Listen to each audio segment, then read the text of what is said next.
Fortunately, not too much good news today. We need more time. We do have one case of local transmission. The number of people being ventilated are increasing, and sadly, so are the deaths.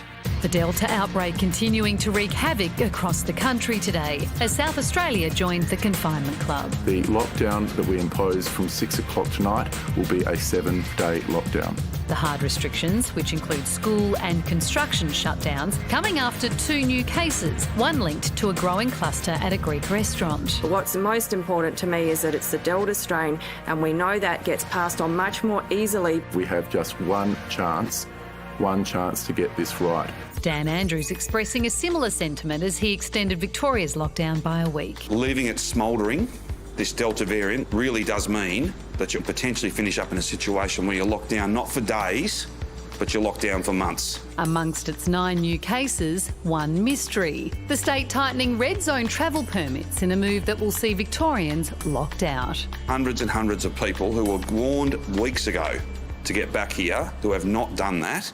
Queensland too is warning its residents to get home and stay there. Don't go interstate for holidays. After a Queensland woman brought the virus back from Melbourne, triggering alerts on the Sunshine Coast and in Cairns. She's had both doses of vaccine, which does reduce the risk, but it doesn't remove the risks. While in the epicentre of the outbreak, a more hopeful tone today. It's always pleasing when you see a drop in those numbers. New South Wales recording 78 new cases, up to 41 infectious in the community. I just urge everybody to continue because the green shoots are showing.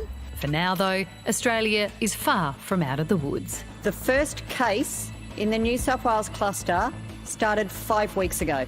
We are now at 1,360 cases across Australia, where only 5 weeks ago we were down to 127. And epidemiologist Tony Blakely joins us now. Tony, we've just seen all the numbers there. Let's start with New South Wales. How quick is the road out for Sydney according to your modelling? Okay, so we launched some modelling today using the same model we used for Victoria.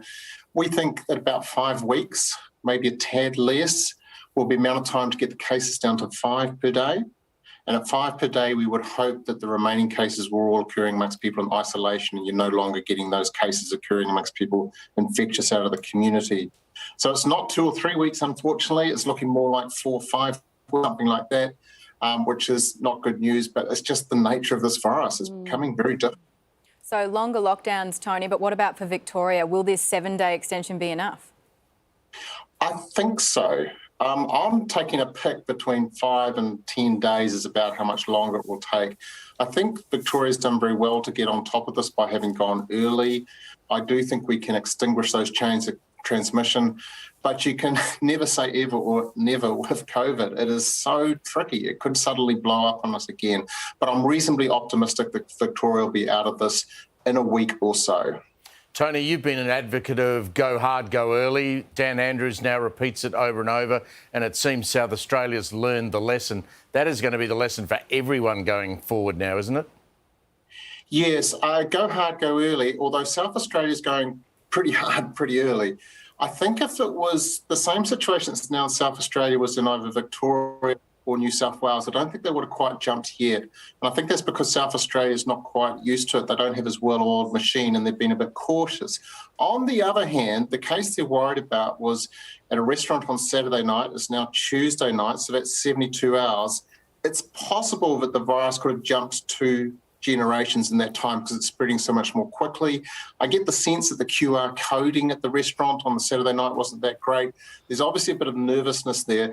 That said, I think South Australia is going a bit earlier, but they aren't as used to it as New South Wales and Victoria. So for those reasons, I think on balance, it's about right for them to go now. Tony, it just feels though as soon as the state gets on top of it, they might be open for a week or two and a case will pop back in again and then it'll all reset and lockdown begins again. Is that the how long do you think that's the reality for? We're talking 6 months, a year? How long are we just constantly going into these lockdowns for? Well, there's the big question, isn't it? Another bunch of modelling we launched a couple of weeks ago did show that we'd need to be using quite a lot of lockdown in various states and territories across Australia as the vaccination coverage gets up. But this Delta variant is probably even more infectious than we had in those models. So it looks pretty bumpy for the next couple of months. But once we get those Pfizer and Moderna doses coming in October and really start seeing that vaccination coverage go up, I'm hoping that will be enough to dampen things down. Once we get to 50% fully vaccinated, that should really start to dampen things down. All right, Tony, it's always great to get your insight. Thank you so much. Pleasure. I hope that was useful. It's always useful. I mean, what seems to have happened here in the central western New South Wales, it's taken the contact tracers some time to get out there. And so that's why now Orange is going to go into a 7-day lockdown from midnight. We have to be so careful as a country to stop this getting into the regional areas, because once it gets out there, there's not the resources to stamp on it like we've done in Melbourne and Sydney and Brisbane and even Perth. It gets into the country areas, we've got a real problem. Do you think it's realistic then for all of us to have this mindset change of maybe having to stay put, everyone in every state, just for the bumpy period that is coming that Dr Blakely did mention there? Because right now, you can't say never, you can't say ever. It's impossible to plan anything. It's so hard. Like, as someone who's got family spread all over the country, it's hard. It's been 18 months of not seeing them properly because you can't plan trips. The idea that my kids are still not going to be in their world and they're not going to, I'm not going to be in their kids' world for months longer. Like, I mean, I know that's selfish just reasons, but it's just hard. Nice. Yeah, it's not the holidays, it's not all that stuff. It's just all of the real meaningful stuff that I think is really tricky.